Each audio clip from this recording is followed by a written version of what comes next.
Hello, this is Dr. Marzban from CIC, Complete Injury Centers, and we would like to talk about uh, auto accident and PTSD associated with it. And PTSD refers to post-traumatic stress disorder. And PTSD is not only associated with the auto accidents, but also you have, I'm sure, read about PTSD associated with the um, soldiers and other type of traumatic events and that the people were involved with, like, for example, death in the family or emotional stress that someone had because of the family trauma.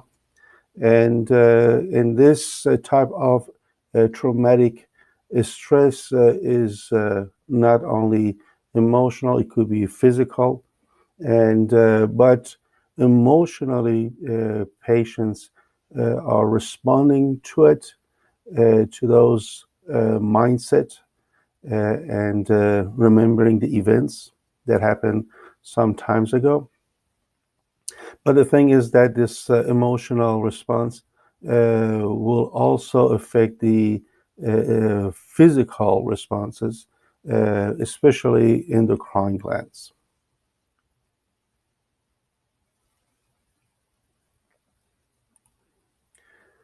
The article that we are interested to review, it is from the journal Professional Psychology Research and Practice.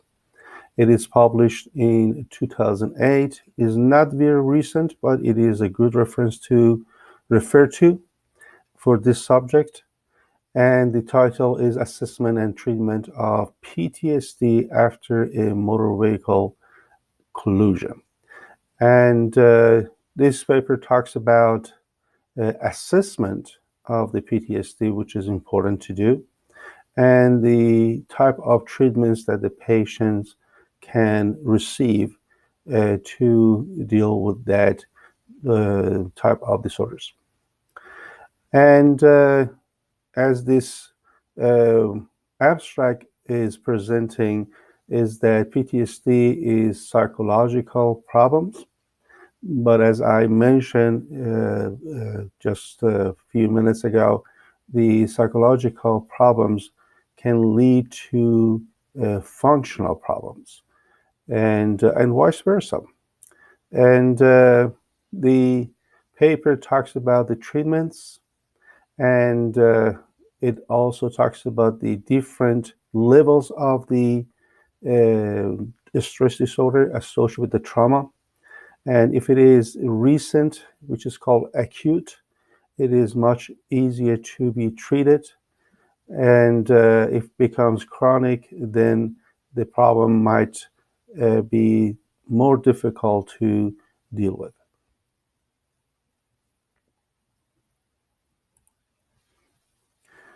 PTSD, which is always associated with some type of anxiety, and this anxiety is referred to remembering or something that mind is connected to the traumatic events that the patient was involved with.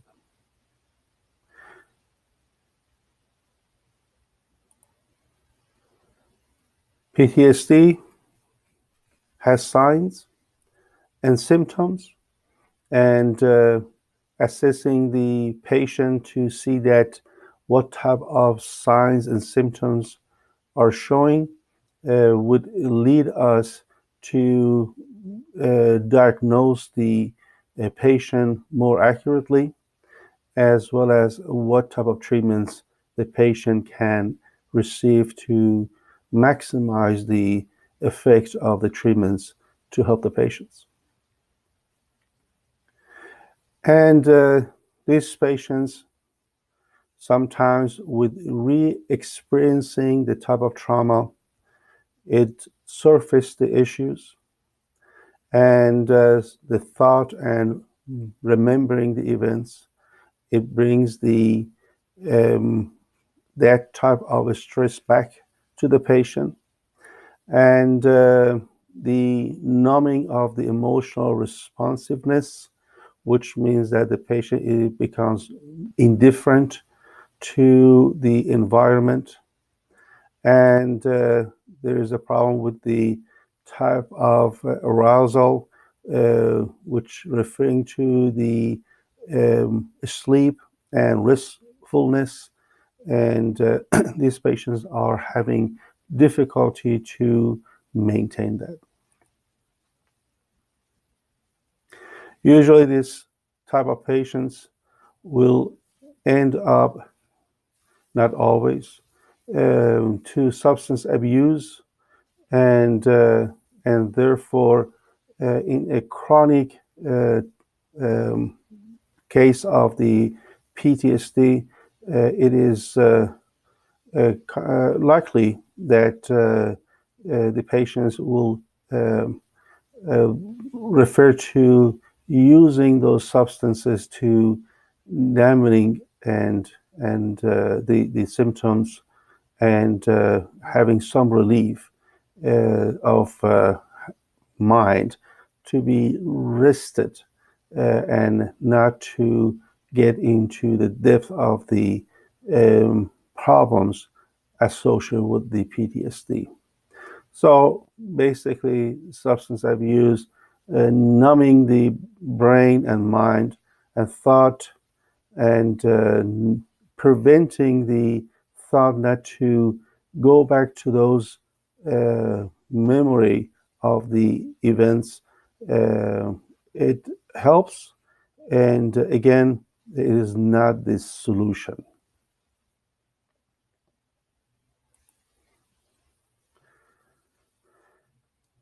Again, PTSD, when it becomes chronic, it becomes more difficult to be treated, and there's got to be more um, deeper uh, type of symptoms, and more aggressive type of symptoms may surface, and emotionally, and also later time functionally, and therefore it is much better to uh, have that PTSD diagnosed and assessed at earlier age of the symptoms, and in order to be able to have a better chance of recovery.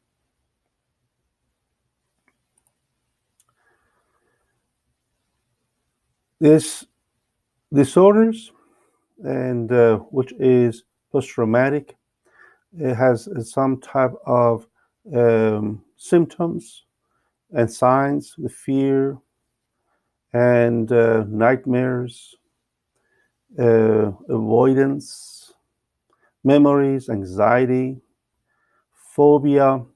There are a whole bunch of symptoms and signs that patients can experience.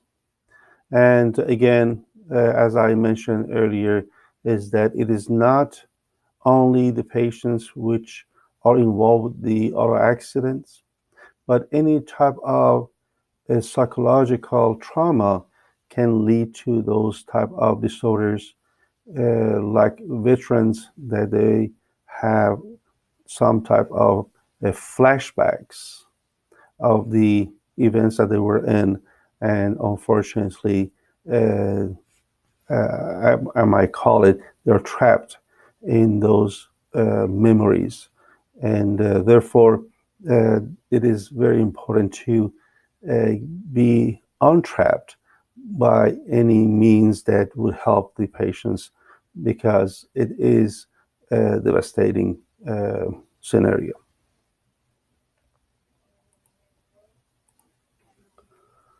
If the patient was in auto accident, in this case that we are talking about, they will have physical pain due to the trauma, physical trauma that they experience. If that is the associated with the physical trauma, as I said it before, PTSD can be either physical trauma, emotional trauma, or a combination of the two. In a type of auto accidents, it can be one, and it could be a combination of the physical and emotional. So if it is a physical pain that the patient is experiencing, it would get to the part of the brain, which is the parietal lobe, which deals with the somatic sensory perception. And that type of pain become experienced. But at the same time, with any type of trauma, sympathetic, which is the machinery and system that deals with the fight and flight, to help you with the type of stress scenario and environment to get you adapted to the area, to that case, at least for a short time, which is beneficial. But when it becomes the chronic, then it becomes problematic. When the patient feels it, it is going to be understood and dealt with frontal lobe that is a commander center. It deals with the planning and dealing with the response to the emotion, and that becomes a mental pain. And the parietal lobe also has access to another area of the brain, which is the temporal lobe, and it has the area which is called amygdala, which deals with the fear, and it has another part that is called the hippocampus. I'm sure you heard about that. That deals with the memory. And again, the patient that is in the auto accident, the fear of that event and the memory that they are stored in the brain, it will be something that the patients need to be dealt with emotionally, and have the way of um, uh, treating that type of signs and the problems by himself or herself, or by some type of um, professional help that they can get. Not only the parietal lobe will send it to the temporal lobe, also the frontal lobe has also a doorway to get to this area of the brain. And so the temporal lobe is bombarded at the short term and long term. And when it becomes a chronic, then this area right here becomes very powerful, which is going to take over the brain function and everything else that is going to follow that. Again, we talk about the physical pain. Then with the vision, the patient is going to see the event, or even hearing with the type of explosion in the case of the veterans, or in the car accident when the car is being hit. That type of sensory also can get to the different parts of the brain, and again, it makes this scenario of the chain of the connections even stronger, and make the temporal lobe become more powerful. When that happens, the temporal lobe has the great effect on area of the brain which is called the hypothalamus, which is the endocrine center as well as the autonomic nervous system center.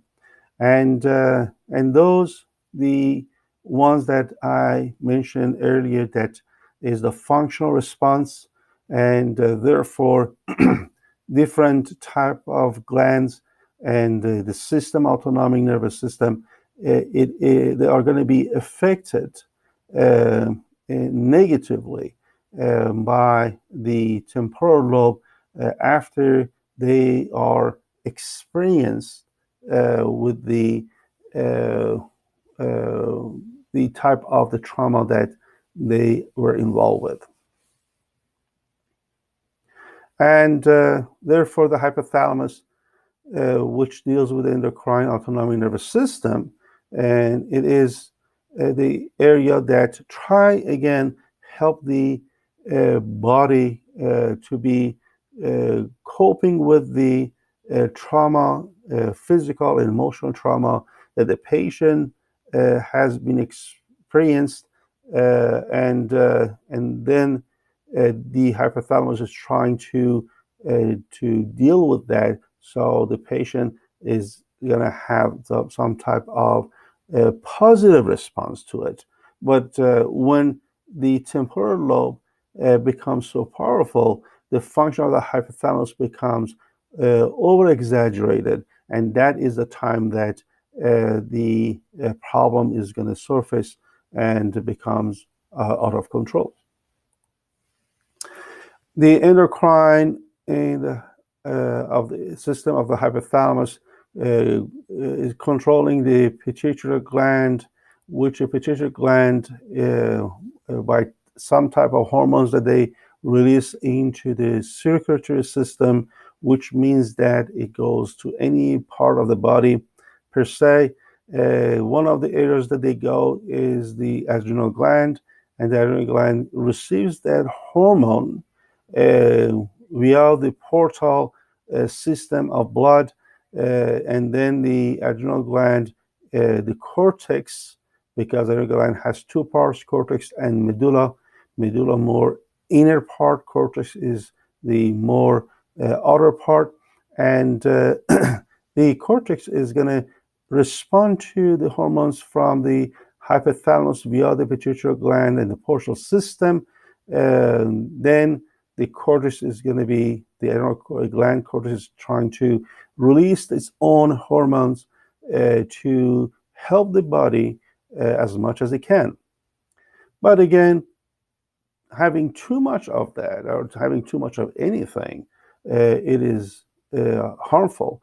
And one of the harm that the cortex, adrenal gland cortex hormones can have in the long term, it is affecting the temporal lobe to even become more powerful, and more powerful in the case that they can affect the rest of the body. And at the same time, it is going to make it weak, not to be having recovery.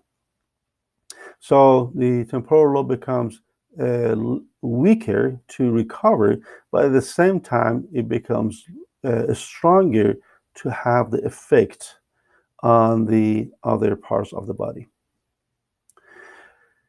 Well, we talk about the sympathetic nervous system response to the physical pain in this case, but also sympathetic nervous system will respond to the mental pain.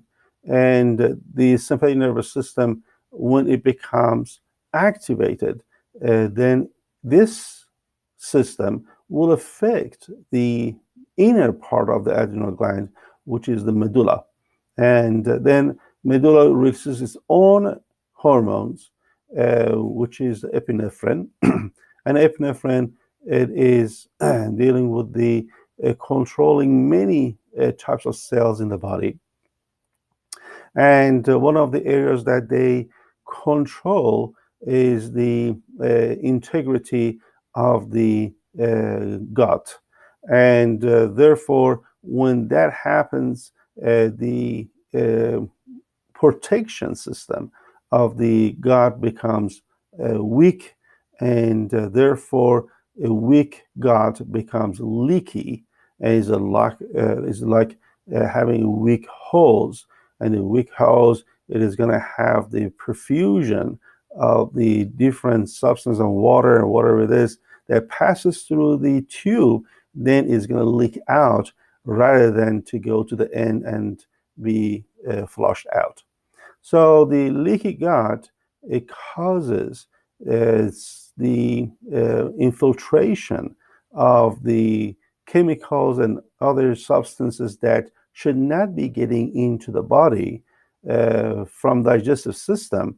It will, after over exaggeration of the activity of the adrenal gland medulla via the epinephrine hormone release, which is going to be affecting this part of the body. But again, as I mentioned before, when hormones are being released into the circulatory system, it can go to any place that blood goes, and even farther via diffusion. The sympathetic nervous system, not only by adrenomedullary hormones, but also sympathetic nervous system by itself has the effect on gut. And then if the sympathetic nervous system is out of control, then gut becomes out of control. Then the perfusion of the gut becomes even greater. And when the leaky gut happens, the we have again feedbacks going back and forth. Temporal lobe will have effect on the sympathetic nervous system in the brainstem, which is the older part of the brain, and then we have a feedback that comes back from the adrenal gland hormones back to the brain. And then we have another system that is called parasympathetic, which is rest and digest type of system, which is opposite to fight and flight. And this is the calming center, which helps with the body to deal with the restfulness of mind and body. And when that happens, the parasympathetic becomes weaker and the sympathetic becomes stronger. So in the long term, the this area right here, the temporal lobe, which has the memory center, which is called the hippocampus, then it has the potentiation to even become stronger in way of memorizing and retrieving the past memory. And therefore, this temporal lobe centers will keep going on and on and on, and until it has to be either dealt with by professionals or it has to be, some way or another to be under control. But again, if the professional help is not helpful or is not being sought, therefore the patients will end up to use the substances that would even further negatively affect the mind and the body. But in the short term, they are becoming addicted, and that addiction is gives some type of relief to the patient, and then over time, and that acute usage of substances, then patients become addicted and becomes long term. At that point, then it becomes very difficult for the patient to get away from substance abuse because they're so addicted to those in order to have some type of normality in their life. And so that is very, very dangerous. Brain has many wheels, and the wheels will turn and turn and turn. One affects the other one, and the other one affects the other one, and goes back and forth. And and if one of the wheels become affected, then the rest of the wheels become affected as well. And so improving this rotations and the mindset is very, very important to be smooth, and because this area, which is the brain, affects the whole body, and so it is dealing with the emotional response as well as the physical response. Here is the area of the brain, and it shows we have hippocampus and amygdala that we talk about. And here is the area that is the frontal lobe, that is the motor center, is your cognition. Here would be the area that receives the information from sensory, like the vision, your physical pain, your hearing, and all of those will have some effect not only to the frontal lobe, but also in the temporal lobe, hippocampus, and amygdala. So there are wheels of factories which are running, and it should be running smoothly accordingly. But with the trauma that the patient experienced one way or another, such as the motor vehicle accident, the wheels become affected, and then the whole brain function then become out of control. So we have the wheels in this case, and they need to be balanced and work together, because the balance of those wheels brings health, and those wheels, some of them are dealing with emotions, some of them are dealing with the thoughts, some of them are dealing with the movements. And as you notice from this figure, there are so much overlapping among them. And so it is not 100% distinct area of the brain that deals with one or the other, and they're overlapping and they work together. With auto accident, and that brings the physical and mental stress, and then this health can be affected, and therefore the patient shows signs of disorders, and that is something that the professionals in different areas need to assist the patient, and what needs to be done for the patient to get the relief. And when that happens, it is better to get the care at the earliest time, because when that turns from acute to chronic, then it becomes very difficult to deal with it.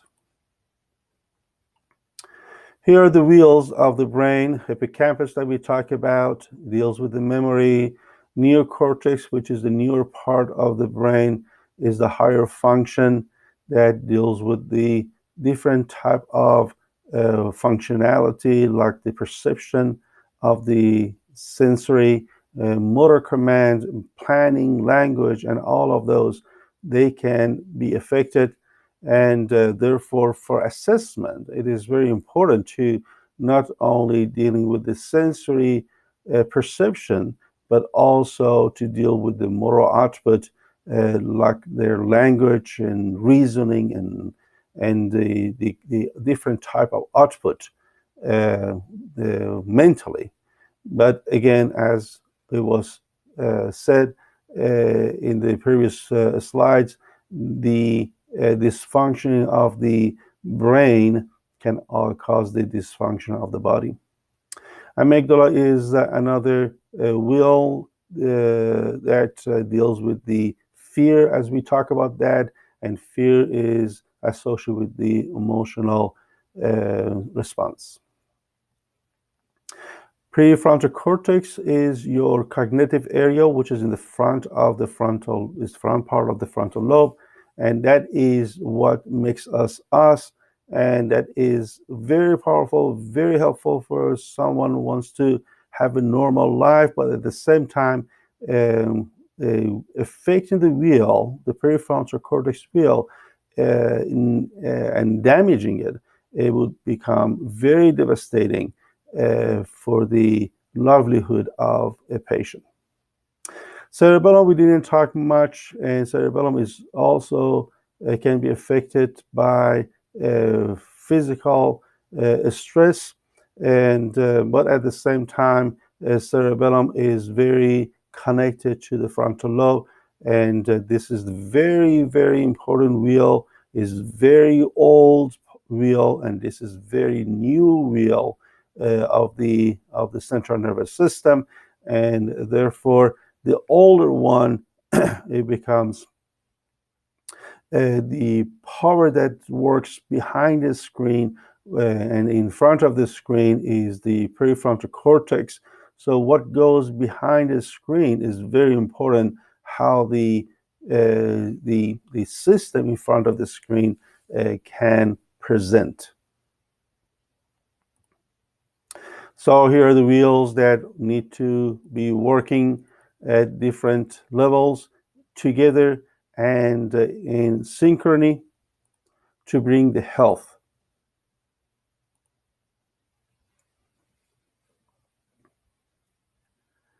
And here are the types of treatments and suggestions that the paper brought us, and it needs to be assessed, and after that, with the consultation and also biofeedback and different types of mental exercises. And there are different types of therapies that deals with the cognition, and again, psychotherapy that helps with the patient to connect to the problems and help themselves in order to get away from that trap. And again, there are going to be so many referrals that the patient will have, and because every professional treatment has its own area to help the patient with the symptoms and signs that they have. And with the PTSD, usually it has the physical stress, and that physical stress can affect the mental behavior. And also, we said that some auto accidents can have mental stress due to the sensory perception that they have, either visual, physical, or hearing, auditory. They all can add up to make the PTSD even farther, more complex problem. And PTSD treatment suggestions on this slide, we need to have the correct movements. And these movements is not only the physical movements that I am trying to say, it is also mental movements, because they are very connected. And as you know, and possibly you have experienced, if your mental stress is out of control, then you will have a problem with the physical performance. And giving a simple example is the professional athletes that they need to be in control of their mind in order to perform their best. And so these movements, physical or mental, and they are again under different types of chemicals, which we call neurotransmitters in the brain. And one of them is the serotonin, the other one is the dopamine, and the other one is the norepinephrine, and there are a whole bunch of others. And they are helping the brain to become healthier and work together to bring a good health not only to the brain and eventually to the whole body. And in order to improve the mood, we need to deal with those neurotransmitters, the pain, memory, and eventually the health. So there are different neurotransmitters that need to be uh, under control and have the optimum release in balance uh, in order to bring the health back to the patient. We talk about the drug abuse, and here is the dopamine that is the chemical that brain makes it normally, and in the type of the stresses, this imbalance of serotonin, norepinephrine, and the dopamine, the patient is going to rely on external chemicals, which are the drugs, in order to substitute the deficiency of these chemicals. The goal is pain-free, and the pain in this case that I have on this slide is the physical pain. And we also mentioned that physical pain and mental pain, they are not separated, and they are working together. And in order to help one, you need to help the other one. And here is the pain-free, and one thing that helps the patient to reduce the pain and have a better um, uh, feeling and easing their pain is the treating the spine misalignments. Patients, they usually have experienced strain some type, and especially the spine. They have with the pain and trauma, they have inflammation, and the joint pains of the patient is complaining and suffering. Soft tissue and hard tissue injuries that are associated with the auto accidents. And this type of pain to be dealt, there are different types of treatments beside the medical intervention, which is the surgery, medication, and other type of medical supports. Then we can offer the passive and active therapy, and with the manipulation to reduce the pain that the patient has, and therefore bring some type of relief. And this type of therapy right here, passive and active therapy and manipulation, to reduce the pain, brings the patient to become less depending on medical intervention as far as the drugs goes, or unnecessary surgery that the patient can get away from them, getting the therapy from other means. The important thing for for us, at least, as a therapist, and is that we would like to have the optimal movements. And so this is one of the assessments that we have to measure in order to see that how our treatments are doing for the patient. And improving of movements is the key for us. And because improved movements, better movements, it is an indication that the patient has a better physical activities, physical performance. But the thing is that the physical balance and improving the health, it helps with the improving the health of brain and mental and emotional response that the patient is experiencing in the PTSD. Finally, we reached the last slide of our presentation.